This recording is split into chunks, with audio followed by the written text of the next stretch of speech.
usaha, terus juga punya sebidang tanah di wilayah Ancol, dan seketika bapaknya Peter ini menjadi seorang tuan tanah ya pada saat itu.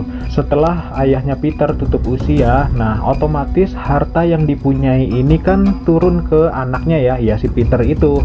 Nah, setelah seiring berjalannya waktu, sampai akhirnya di suatu ketika, tanah miliknya si Peter ini diambil alih atau diambil paksa atas perintah Gubernur Jenderal Johan van Horn ya. Nah, otomatis si Peter ini sakit hati dong ya. Nah, setelah itu si Peter ini merencanakan pemberontakan atau perlawanan kepada pihak VOC ya, dengan beberapa orang pribumi dan juga beberapa pejabat daerah ya pada saat itu. Dikabarkan di sini ada satu tokoh yang menonjol yang bersama kubunya si Peter ini, yaitu Raden Kartadria dari Banten.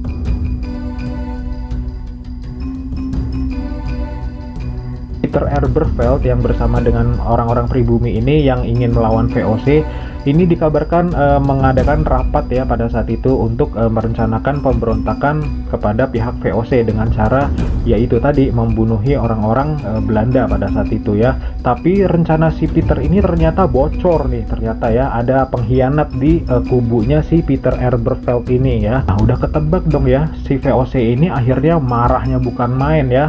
Singkat cerita, si Peter Eberveld ini berhasil ditangkap bersama dengan Raden Kartadria dari Banten dan ditempatkan di masing-masing tempat hukumannya ya. Jadi si Peter ini sendiri tempat hukumannya dan si Raden Kartadria ini juga menempati tempat hukumannya sendiri ya.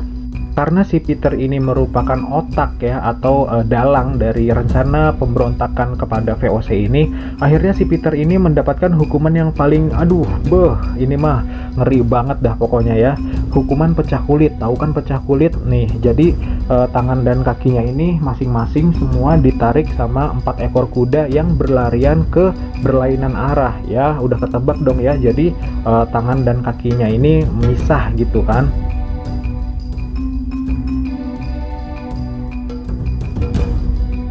Setelah kepalanya Peter Eberveld ini dipancangkan di tiang itu ya, pihak VOC membuatkan prasasti yang terdiri dari 2 bahasa ya, bahasa Belanda dan juga bahasa Jawa, supaya orang-orang pribumi mengerti akan artinya ya. Jadi intinya di dalam prasasti itu tertulis yang intinya memberitahu bahwa jangan pernah sekali-sekali melawan pihak company ya. Jadi dituliskanlah 2 bahasa itu, bahasa Belanda dan juga bahasa Jawa. Nah, untuk bahasa Belandanya ini bertujuan supaya orang-orang Eropa tidak berpikiran sama dengan Peter Eberveld ini untuk melawan VOC ya.